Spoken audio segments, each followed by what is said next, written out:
changing lives.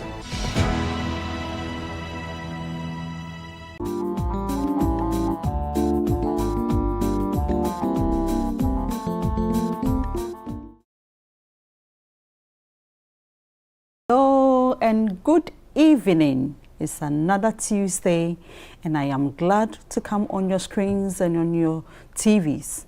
Yes, the program is Love at Home. Love at Home because we all want to help prepare our families to meet Christ when he returns. Are you ready? Yes, I am trying. So please join me as we all try to shape in our families and strengthen them to meet Christ when he comes. I also want to remind you that we are live on Facebook, that is Facebook on Hope TV Ghana, and also live on Hope Channel, and also live on YouTube. So you can visit us on Facebook, YouTube, and straight on our TVs, which is Hope Channel Ghana. You can also send to us your text messages, your WhatsApp messages, your comments and suggestions on 0559 680066. 0559 680066. I am Efia Sewa. I would want to take a brief to introduce my guests for the day. On my far left, I have a very beautiful lady. Miss Jessica Efia Ofori is a student at the University of Ghana. My dear, good evening. How are you? Good evening, please. I'm fine, thank you. That is good. How is the day? The day has been good. We thank God for our lives that we are here once again. That is lovely. Yes. That is lovely. My next guest is Mr. Charles Afol Asari. Mr. Asari worships with the Legon SDA Church. Mr. Asari, good evening. Good evening. I love the smile. I love it. I hope work was okay today. By God's grace. No stress. I would say it was very tiring. Okay. In fact, I couldn't meet my target. Oh. But I know that with God, everything is possible. We shall cross it. Yes. We shall cross it. My other guest is Pastor Nana Kofi Nemako, who is a chaplaincy director for South Ghana Union Conference and also a counselor. He will join us through Zoom. Pastor, good evening. Pastor, I can't hear you. Please unmute yourself. Okay, sorry. Good evening. How are you? Our God has been merciful. Pastor, I can't hear you. How was your day? It was good. Quite stressful, but God has been good. Okay. Thanks so much for joining us on Hope TV and then Love at Home. Thank you for having me. Thank you very much. Thank you. So we go for a quick commercial break, and when we come back, I will introduce the topic for today. Stay tuned and thanks so much.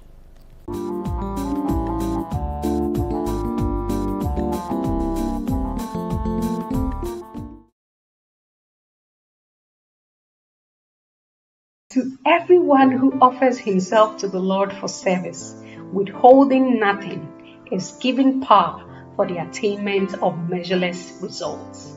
Northern Ghana Union Conference cordially invites the entire membership of the Seventh-day Adventist Church in Ghana to the send forth service of Pastor Dr. Kwame Boachi Quenin, former Union President, as he continues his ministerial calling as the newly elected Ministerial Secretary of the West Central African Division, Abidjan.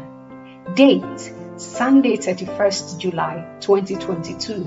Time, 11 a.m. prompt. Venue, Bantama Seventh-day Adventist Church, Kumasi, Ghana. God bless you as you honor this invitation.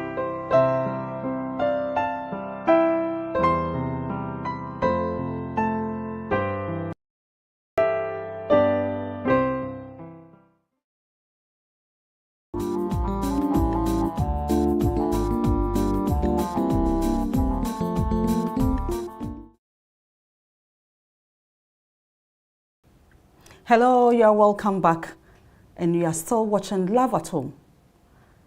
If you have just tuned in, please remember to call, invite, share, and like with your friends to come and listen to this wonderful discussion.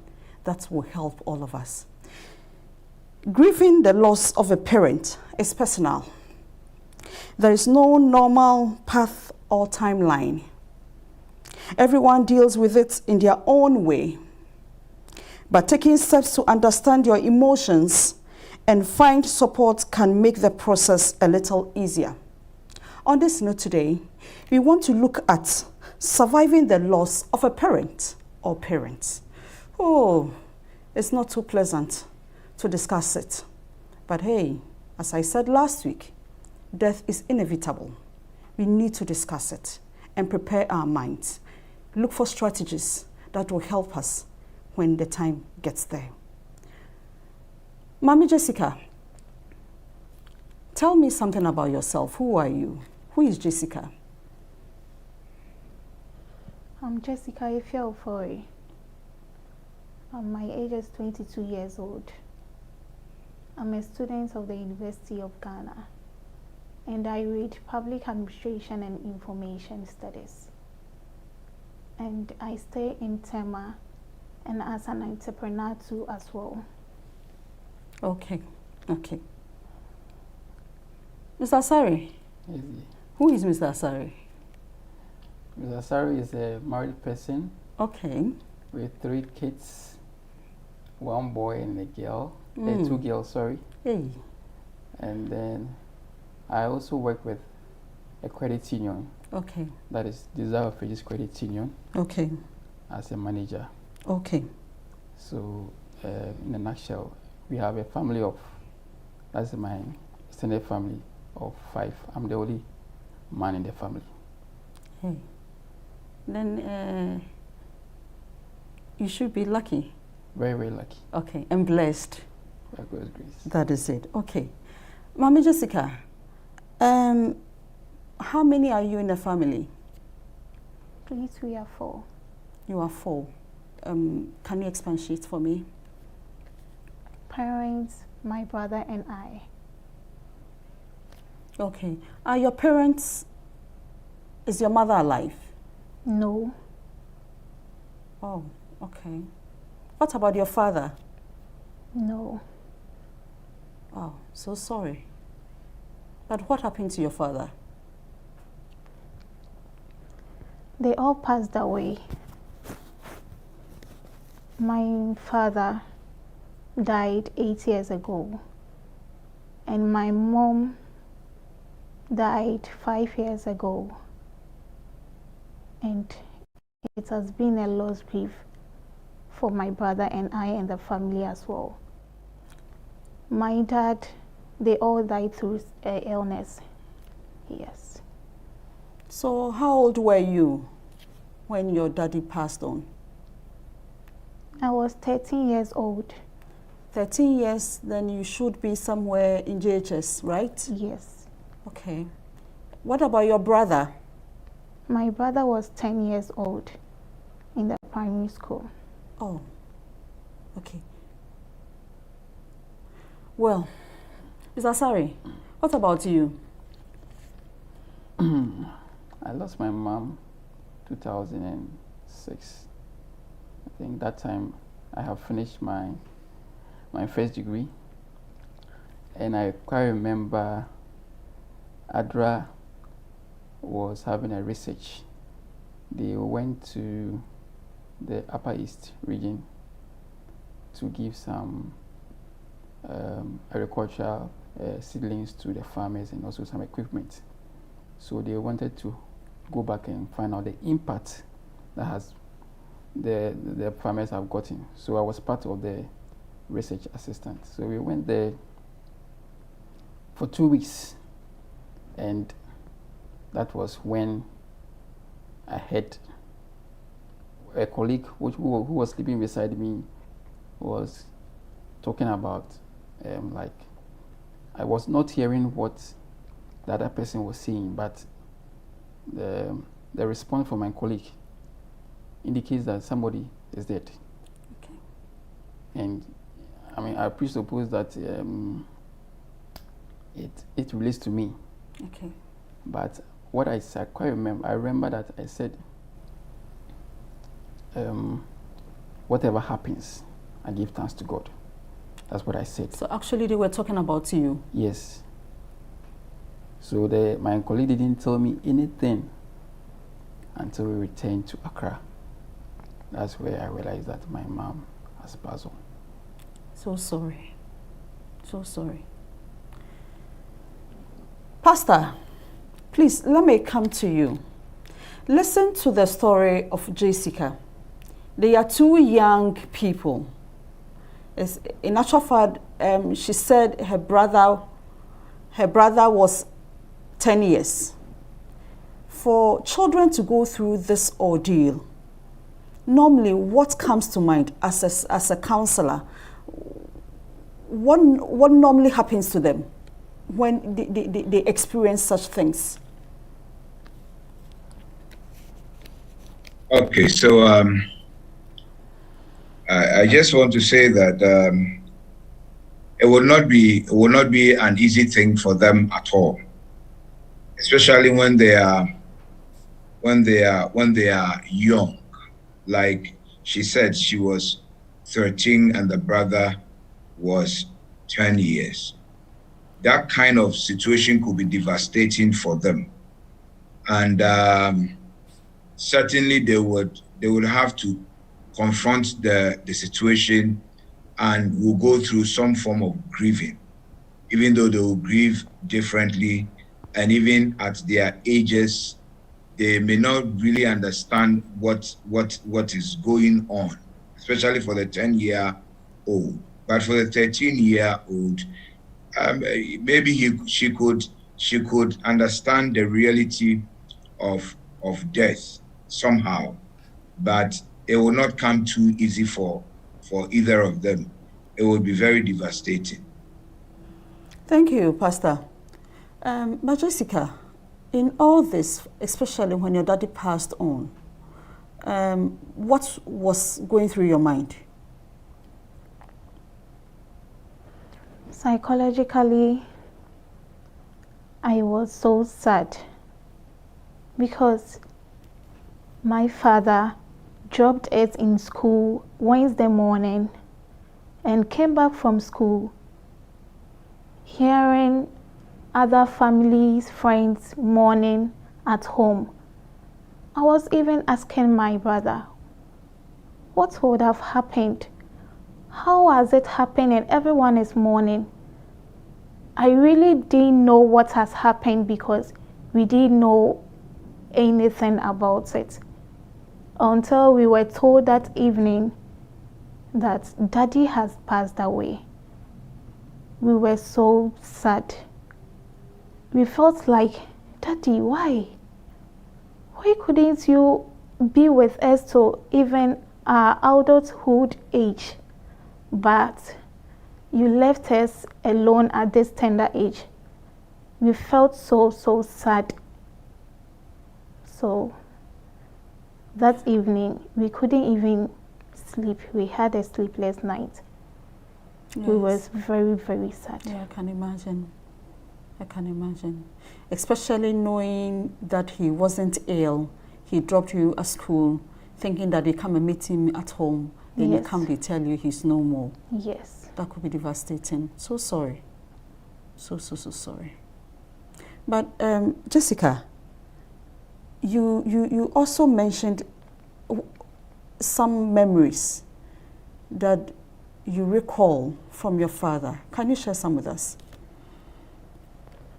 I really wish he was alive. Both parents were alive with us. We really miss them. We miss the time we spent time with God. Early morning, they just rouse us from our sleep and they share a word of prayer, have a devotion, and also pray for the family and others too as well.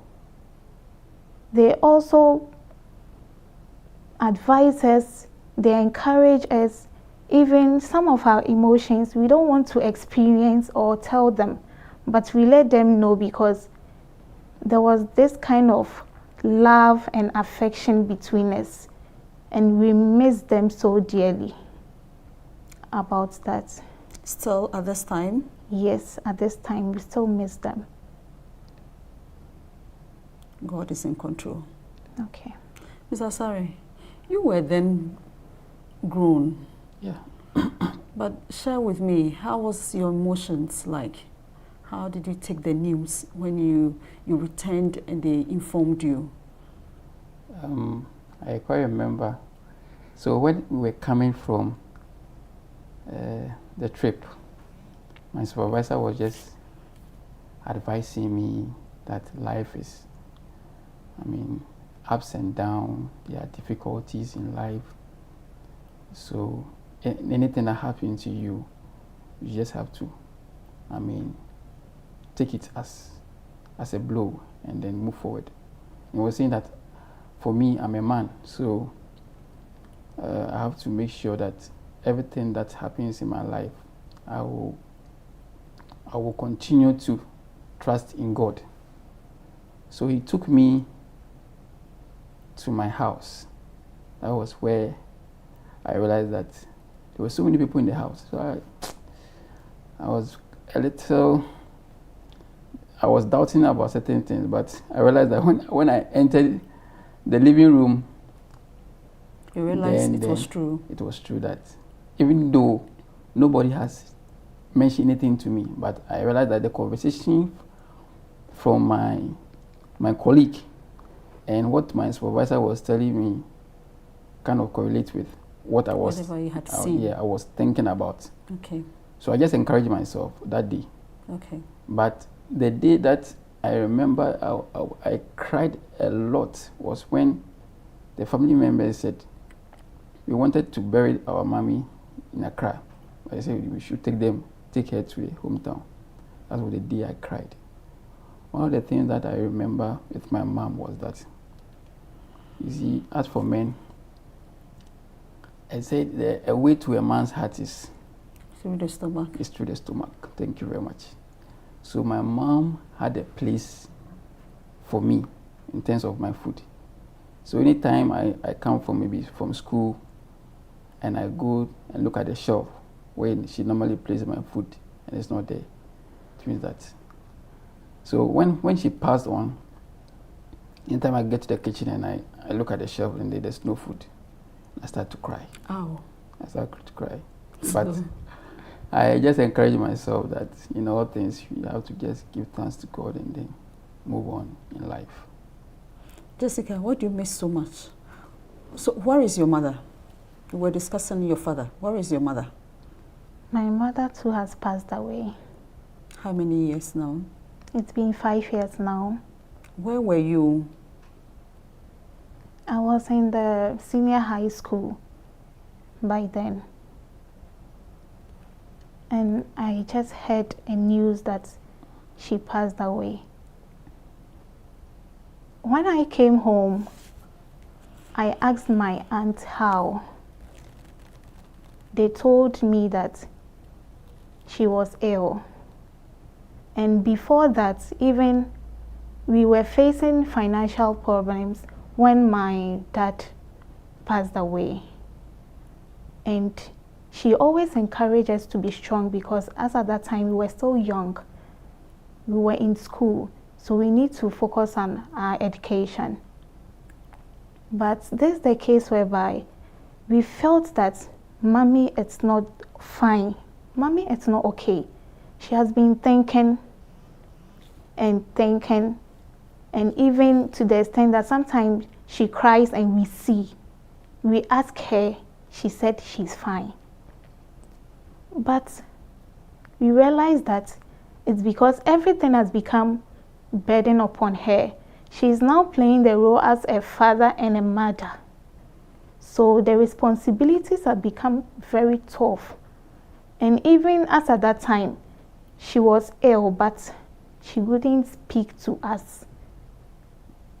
So when I went back to school, I just prayed to God that whenever I hear from Mommy, I'm praying to God that God should heal her. And whenever I call her, she tells me she's fine. So one day I came back from midterms, and when I saw her, she has totally changed. Wow. She has totally changed. So I frightened because she grew very lean. It means that her illness was very critical. And all the properties we had left, she sold them because of our schooling and her health condition. I went back to school. Counselor called me to his office. I thought I've done even something wrong, which I've been called to the office for an advice, not knowing this sudden news was said to me. And I was so sad. I couldn't even believe.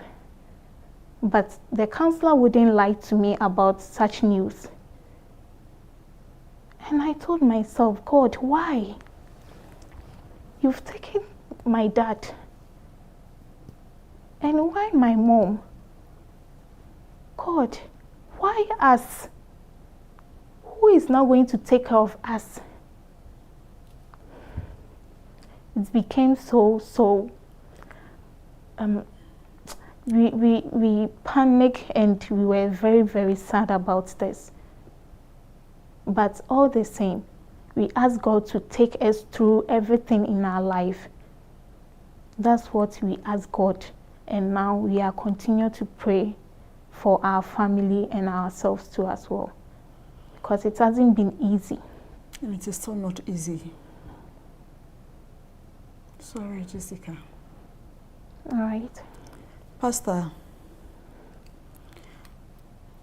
Yes, hello. As we listened to Jessica, what can you tell us? They are children, but I like the role the counselor played.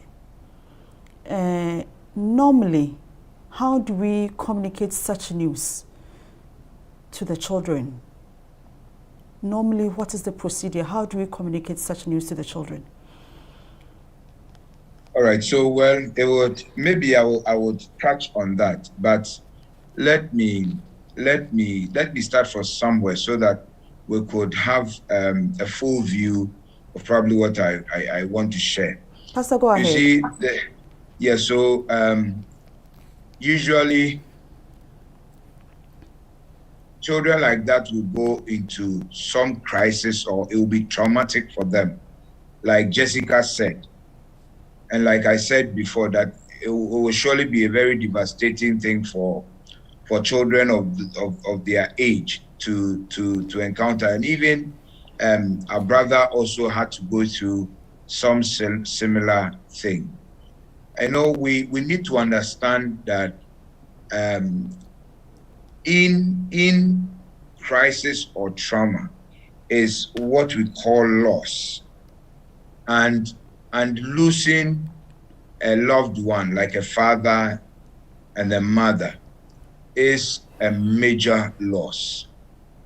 But usually we talk about when they have moved into, let's say, the crisis moment or the traumatic moment.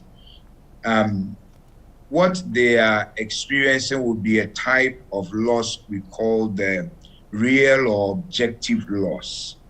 And there are other forms of losses, maybe for the sake of education. Maybe I'll just mention them and not talk about them really. But we have abstract loss. So for example, a company wants to do a downsizing, and you think that it may affect you. You don't know when it is going to come. Yes. That's also a kind of loss. We have what we call imagined loss. We have what we call threatened loss, and we have what we call ambiguous loss. So all these losses are there. But the ones our brother and sister have experienced is what we call the objective loss.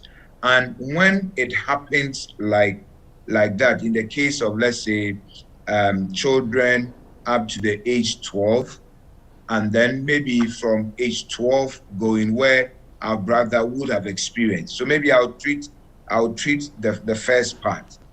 It would depend on what I remember. One that I had to do, where I had to bring the child to my house, you know, and then when the child came to my house, now he would play with my children, and then I would gradually be engaging such a child, and gradually will break the news to the child, because you know, usually what we would have done was that we would shy away from letting the child know what has happened, only for them to grow up for this thing to come back to haunt them if we have not allowed them to grieve properly.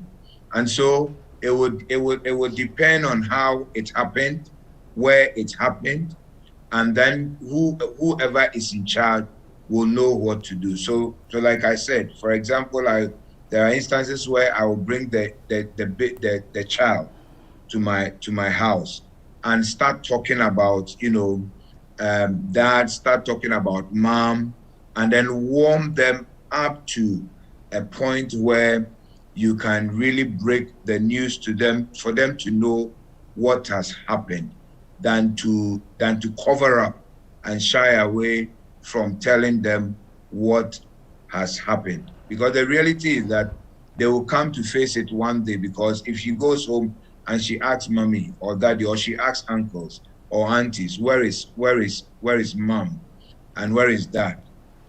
I mean, you obviously will have to give an answer to that. It's a very tricky and difficult situation. But like I said, as and when it happens, you would know what to do. But whatever it is, it will lead to telling the child what reality has happened. Thank you, Pastor.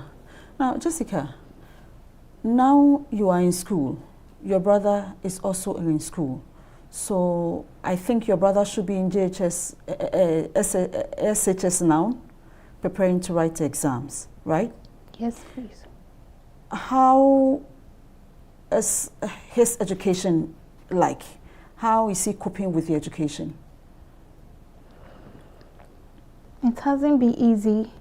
Sometimes he tells his senior sister that the lessons are too tough. Sister Jessica, can you help me with some of the notes, some of the lessons, and other stuff? And I do help him, for him to also understand, because when he gets back to school, that's the same impact he's going to also apply. And he tells me that sometimes emotionally he feels sad, because when others talk about parenting in school, and sometimes when they treat about parenting in school, he feels so sad because both parents are not alive. So how is he also going to share his experience to the extent if mom or dad were alive? So I do encourage him.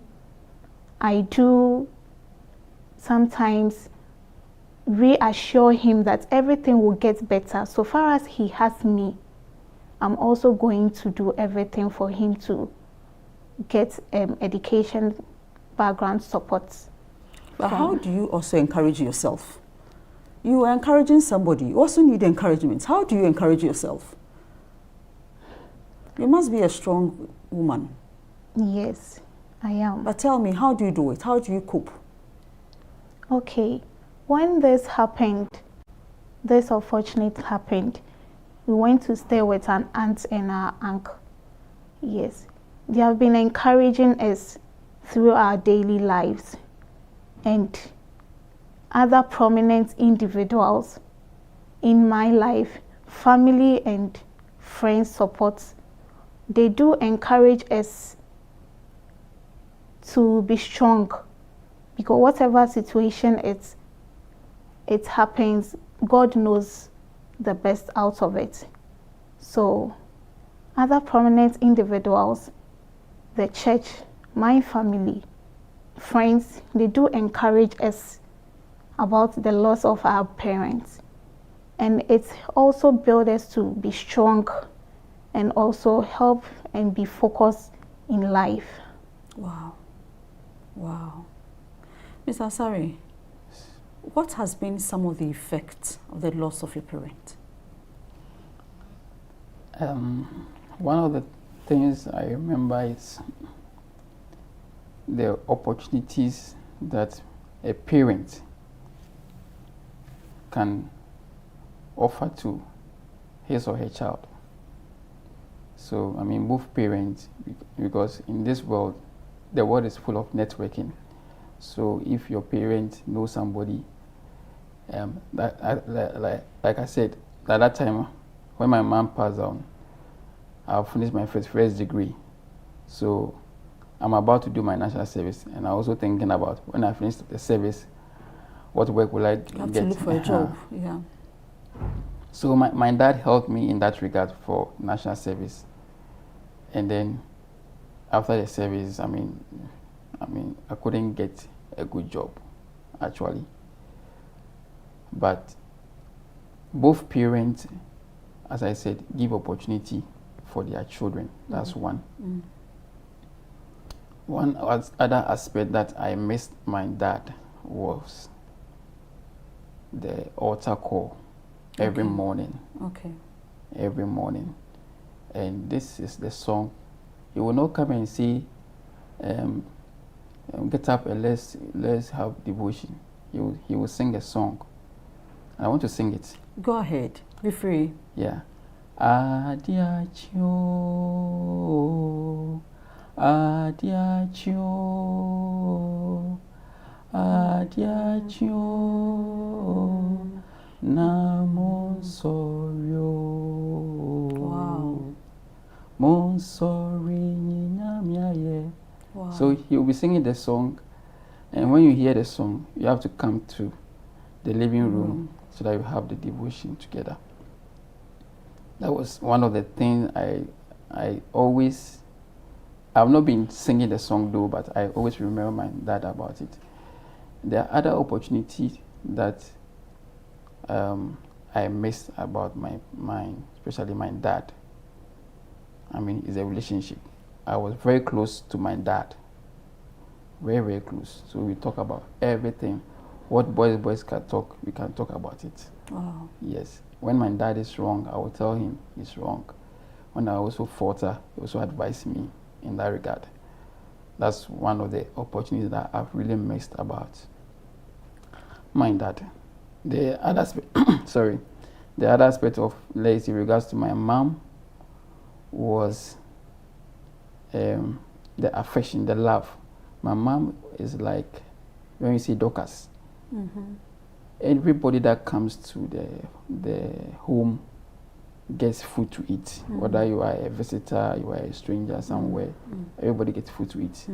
So in the evening, you see that within our locality, people come and then they say they will play with us, but because of the food, Natural food is because of the food. they will want to come and eat, then they will go home. Yes. So that's one of the things that I really missed about my parents. The networking, getting opportunities somewhere, and also the relationship. I see. Pastor Nimako, when we were listening to them, they both mentioned support. And so we get support from the family, the church, the neighbors, and what have you. What else, or which other ways can we give support to people who are going through such situations?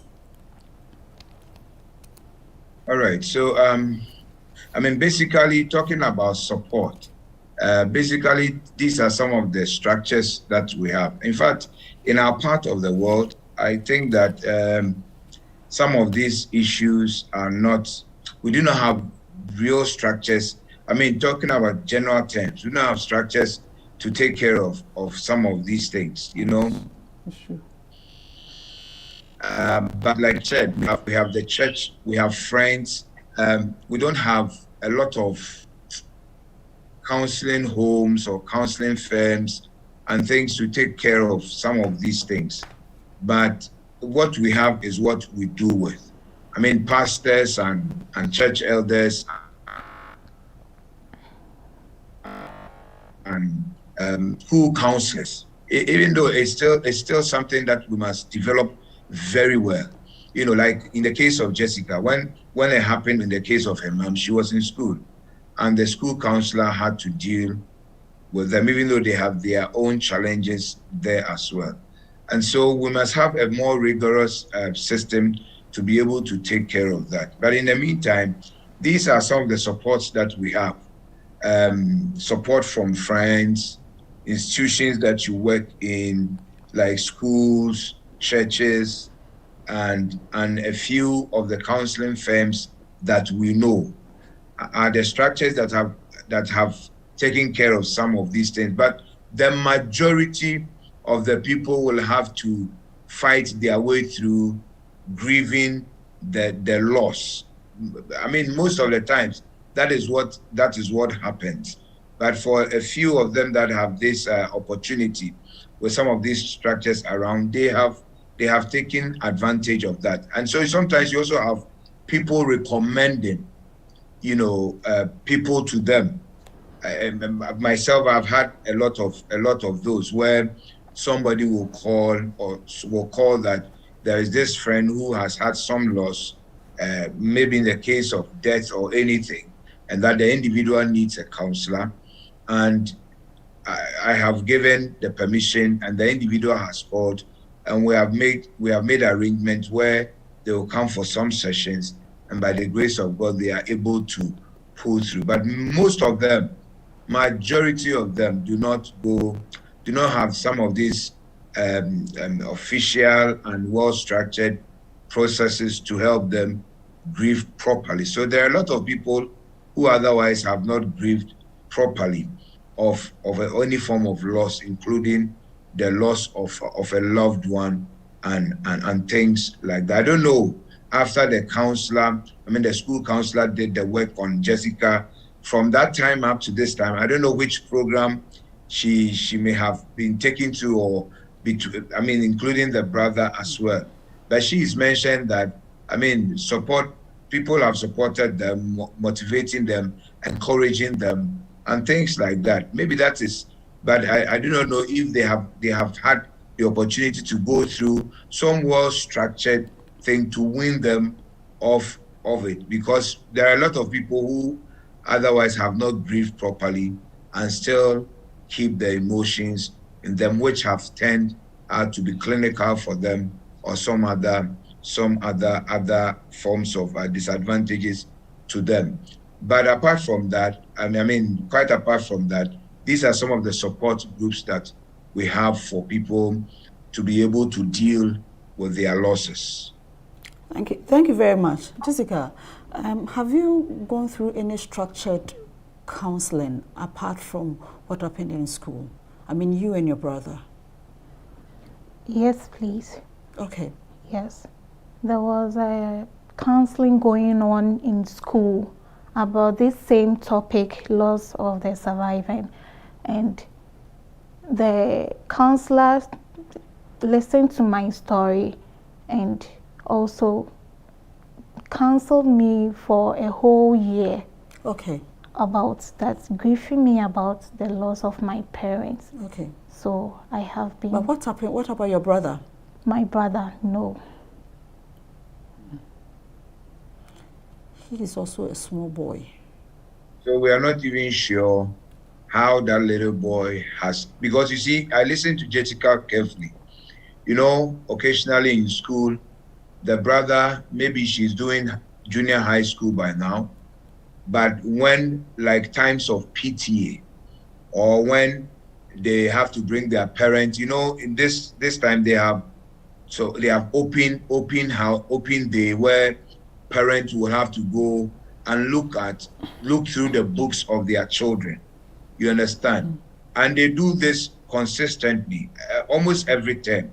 So just imagine, like she told her big sister, sometimes when such occasions happen, you can understand that he will go through emotions if he has not really been helped to be able to confront this major loss that has happened in his life. And so it's quite a tricky and a difficult situation for such individuals. So it is affecting them psychologically, it's affecting them socially, it's affecting them emotionally, it's affecting them spiritually. And I heard the two of them talk about some of the times they really miss with their parents. And one thing it has cut across for all of them is, it tells me they had Christian parents. And for that matter, how they are even gotten out of bed is by singing some spiritual or religious song. Jessica also mentioned something similar, where devotions and things like that will go through. And so I think that it is very, very important that various institutions like churches, like schools and things will strengthen some of these things, so that some of these unfortunate things, when they happen, will be able to take care of these individuals. Otherwise, they grow up and these emotions will play back to them and will cause a lot of havoc for them. Thank you very much, my lovely viewer. On this note, we want to go for a quick commercial break. And when we come, we continue the discussion. Please stay tuned. Thank you.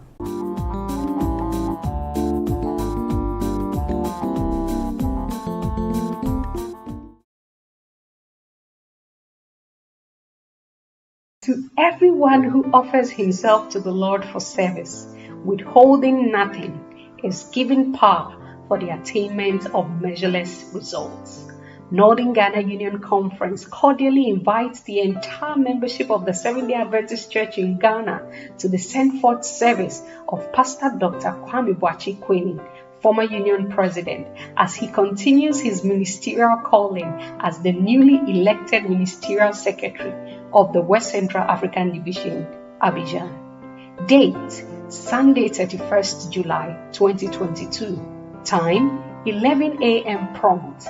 Venue, Bantama Seventh-day Adventist Church, Kumasi, Ghana. God bless you as you honor this invitation.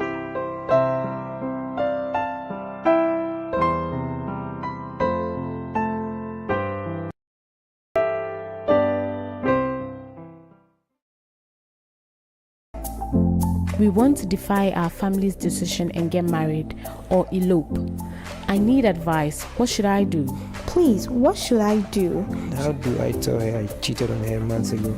I need help. What should I do? Okay, so for me, the moment I read the story, the first thing that came to mind was, wow, knowledge is indeed power. Sometimes we go through situations because we have no knowledge of how to go about them. If you come from a home like that, you are likely to accept anything the outsider would, direct at.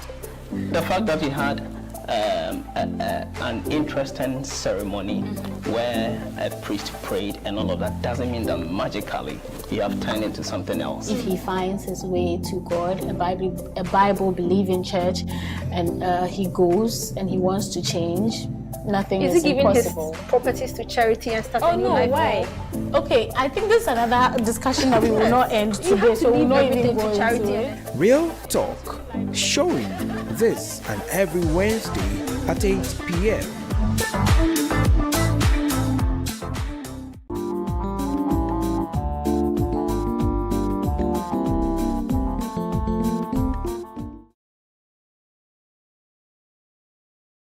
Hello, you are welcome back. Before we left, we were discussing surviving the loss of a parent or parents. And I have Jessica and Mr. Sari with me, and they are sharing their stories with us. If you have just tuned in, you are still watching Love at Home, and thanks so much for staying tuned. Jessica, I would want to know, now you are in school, which level are you in now? Level 300. Level 300. How has it been so far? How do you support yourself? It hasn't been easy, but by God's grace, everything is running smoothly because I'm an hardworking lady. So I decided to go in an entrepreneur skills, well-trained of entrepreneurs, so that I'll be able to do something on my own for living. So with this case, I started a business online to also support myself and the family, including my younger brother too as well. And it's running smoothly, but in God's time, I know that it will be promoted to a higher place. Yes. Okay, so what type of business are you into, and how can people patronize that business? I sell clothing, including men's and women's wear. Okay. And it's online, so people do patronize online. Okay. But sometimes I also go out to advertise on my product for people to also see the product I'm selling, for them to also buy. Is that alone able to take care of you and your brother? No. So where do you get the support from? How, in terms of your feeding, in terms of paying your school fees, everything? With the help of prominent individual in my life, with the help of family, with the help of the church, they support me in terms of education, with the feeding.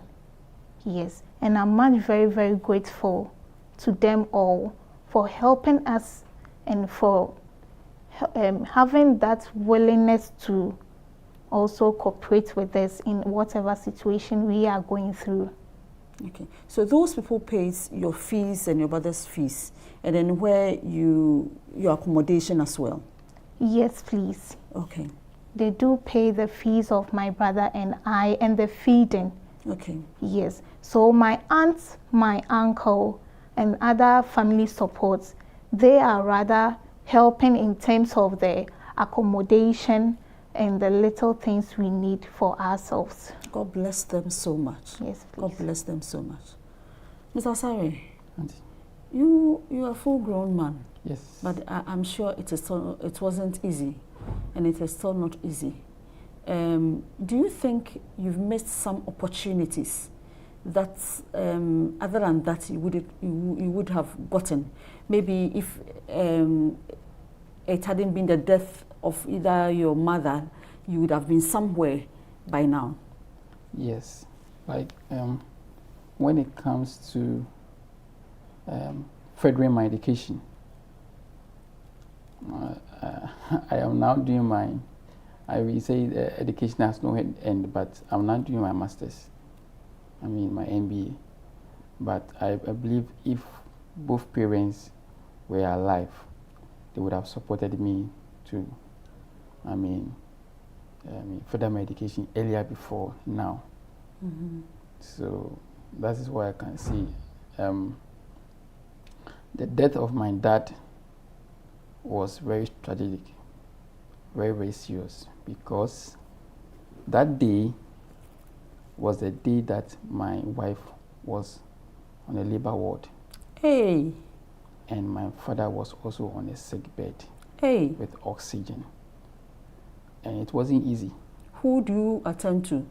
So I go here small, and then I come to, it was between Legon Hospital and then Pentecost Hospital. So I was just moving up and down. So to God be the glory, my wife gave birth, and in the evening my father passed on. So that day, I will never forget about that day. So, when it comes to opportunity, I will say that if both parents were alive, they would have pushed me a lot to also further my education earlier. Maybe by now, maybe I'm doing my PhD, but I have to do my master's. I have to struggle myself to earn a living. at that time I was not having a good job, so I have to balance it. I mean, selling things online, as my sister was saying. I was selling everything that comes on my way. I was selling it. I would just put it on Facebook, and then I'll get a little money to support myself, because the income that I was getting was not enough until I got married. So the opportunities that parents give to their ward is so enormous. If your parents are there, everything that you need, and they have the means, they will help you. So if like Jessica, if you are very young and then you lose your parents, it's not easy. But from my side and from my school background, I realized that things that happen to us is part of life. Mm-hmm. So you just have to encourage yourself and move on. Mm-hmm. I mean, people that will disappoint you. You look up to people to support you, but at the end of the day, they will disappoint you. So you have to force and then do something for yourself, as like what she's doing right now. And that is what makes you as an individual focus, and then you move on in life. Okay, so on that particular day when your daddy passed on, you said it was the same day your wife put to bed. Yeah. What is the reaction when you are celebrating your son's birthday at the same time trying to remember the death of your father? Yeah. What is the love or the affection that you have towards this baby? I was so happy, and at the same time I was sad. Happy because I have a baby girl, and sad because my father has passed on. In fact, if the child was a boy, I would have named the child after my dad, but it was a lady, it was a girl, so I named it after my mom. The feeling was, I mean, you'll be crying at the same time, you want to smile, but you can't laugh. It wasn't easy. It wasn't easy at all. Pastor, I have just received a message.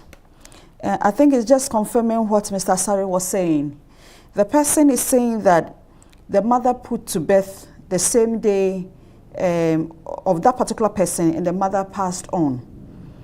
So in the family, they do not want to celebrate her birthday because it reminds the family of the death of the mother.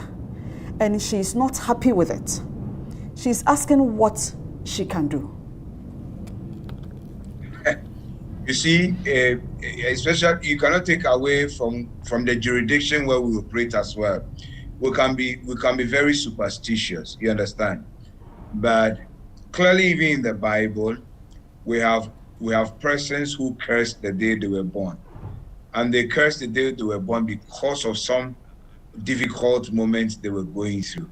So this particular family may think that anytime their birthday is celebrated, it will bring back memory of the death, if I heard you right. But you see, that is where the problem is. That kind of thing tells me straight away that this family, the family in I cannot say everyone because this is one who is objecting to it, but there are people in the family who needed to have grieved properly of the loss. They didn't. Yes. And they hide behind superstition and make it look like, we cannot celebrate the birthday of the child because when we do so, it reminds us of the death of that loved one. And for how long are you going to continue like that? And for me, it will be a pretense because whatever it is, that day will happen. Yeah. And then you would choose to ignore to do it. By choosing to ignore to do it, you have thought of it already. And so you have not taken time to properly grieve. You see, these were two emotions. Like my brother said, a baby is born, a father is gone. It's a very difficult situation, mixed feelings.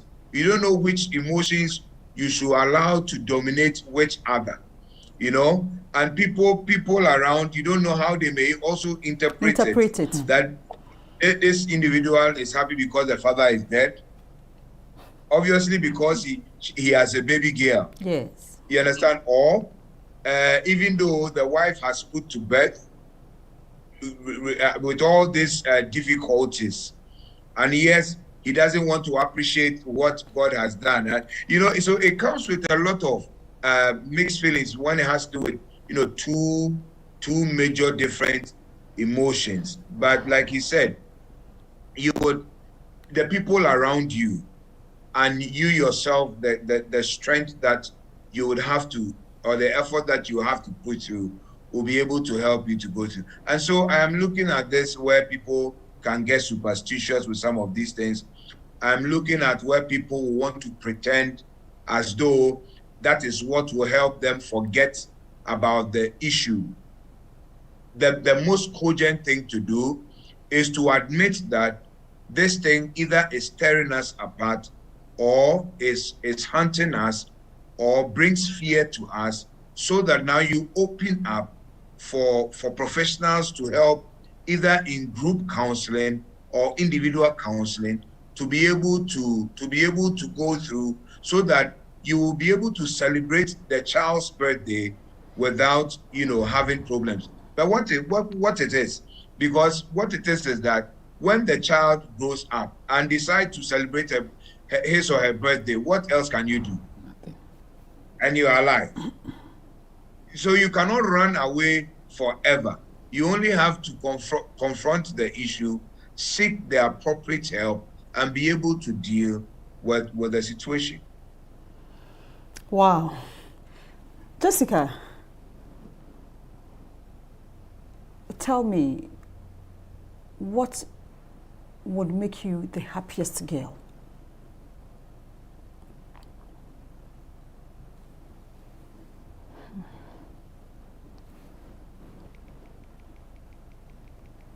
Oh, I shouldn't have asked that. I'm so sorry. A whole lot. A lot? Yes, a lot. May God provide all those for you. Amen. Josari, what will make you so much happy?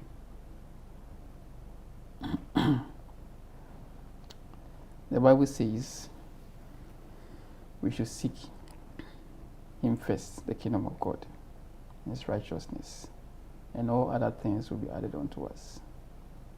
I believe that challenges comes on our way, difficulty comes on our way, but what will make me happy is the word of God encouraging me every day to move on, to be focused, to trust in Him. That will continually make me happy. Jessica, please share your online business accounts for those who want to get business from you or to buy from you, and put across your last comment for me as our time is up. The business name, where it is located, any online address, wherever, anything. Okay. So my Gmail is brewjessie@gmail.com. Say it again. brewjessie@gmail.com. And my telephone number 050-5479-771. Whenever you text me or call, I can help you locate the things you need to buy from online. And my advice to others facing the same problem: the best of it all is it makes you strong. It makes you survive in everything you do. It also makes you very focused in life, because you know you have no mother, no father, but the word of God will keep on encouraging you. So if you are someone who is in a skill business, or who is in a skill, you should do it very well. If you are someone who you are in school, you should study hard and also focus on the schooling, so that the best of it all will also come out of that for people to help and support you. once you are doing something good for yourself. Yes, please. Okay. Mr. Sari, your last comment. Okay, so what I would like to say is, one is that I remember when my dad passed on, one of the things that I did that helped me a lot, because within my four sisters, let me see, it's myself and then my little sister who were working. So the remaining three were not working. So apparently I did an insurance for my dad, insurance policy, funeral policy for my dad, and that was the money that helped me a lot, because at that point the family members are not ready to support us. So my dad did a policy, myself I also did a policy. So I would just encourage young people that it's important to have a policy for your parents, so that in case of any eventuality you have some backup. The second one is that with my background, I'm into banking, financial. So I also encourage people that when you get money, you have to also save. It's very important. As young people, as Jessica, as you are working, the little money that you get, you have to put some into savings, so that at the end of the day, you can be economically empowered. The last one is that young people, as we are, we need to continue to trust in God in all situations. We need to put our hearts and minds to the tune of God, so that when anything happens to us in life, we will not be shaken, but we'll be encouraged to move forward. That's what I have for my Pastor, your last comment, please. Yes, so I just want to say that we should understand as a people that death is a reality. It has come. It's a subject many people will shy away from, and we should also understand that even God grieves. Grieving doesn't make you an imperfect person. What grieving does is that it makes you more human, and so you should be vulnerable to grief, and grieve properly. If the situation is getting too overwhelming for you, seek for help, seek for professional help, or speak to men of God, pastors, who are pastoring you. Some churches have home and family life department. Speak to the leaders. What I'm trying to say is that don't let the situation overtake you or overwhelm you, but quickly seek for help, because at that time you may be either be in some trauma or in some crisis, and you are highly imbalanced, and you will need somebody to help you to get back to your resilient lifestyle, or because what it does is that it will impede all your routine daily life processes that you go through. And so it is very, very important that we learn about some of these things and learn to grieve and grieve properly. So what it is that, for adolescents, sometimes it's challenging though, but it is quite easy to deal with them. But especially when you have children below the age of 12, that is more tricky, where you need experience and to help these children. I remember outside Ghana, on one of my trips, a level 300 student was brought to me for counseling. Apparently, the father died 2 years ago. After I've had a seminar, she came up for a discussion, and I realized that she's not grieved properly. I took her through the processes, and that lady wept bitterly that very day. We have a lot of such cases around, but people must begin to know that they should seek for help in such devastating moment, and it will be well with them if they grieve properly through these difficult times. All too soon, my time is up. And as you can see, we are all overwhelmed. But the good news is that we have people among us, our pastors, the counselors, those who have passed or who have experienced it are there to encourage and to help us. Don't sit at home and cry out so much as if there's nothing at stake for you again. Remember, John 16, verse 22 says that, "So with you, now is your time of grief, but I will see you again, and you will rejoice, and no one will take away your joy." On this note, help me thank Jessica, Mr. Sari, and Pastor Nimako for helping us to digest this topic. Same time next week, we come on your screens. Thank you so much for staying tuned, and good night. Bye-bye.